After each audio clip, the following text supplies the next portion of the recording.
Hi, my name is Justin Caston, a student in general speech, and today I will be telling you about Claude Mckay.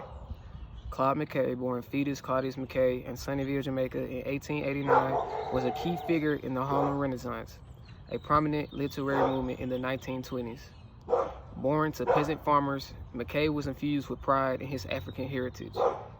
He had many fiction tales, including the tales of black life in both Jamaica and America, addressed instinctual differences which Mckay found to be a black individual's efforts to cope in a racist society.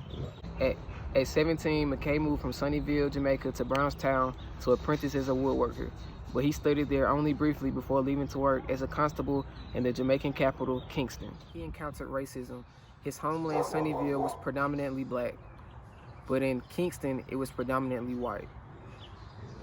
Black people were considered inferior and capable of only menial tasks. Mckay quickly grew with hatred towards his hometown. As in Kingston, Mckay encountered racism in New York City, and this pushed him to continue writing poetry and telling his truth. Mckay quickly grew a hatred toward the city, and within 1 year, he returned to his hometown, Sunnyvale.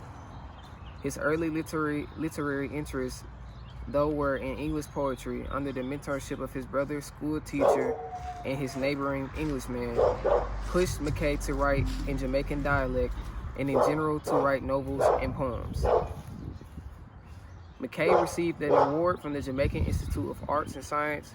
He used the money to pay for a trip to America, and in 1912 he arrived in South Carolina.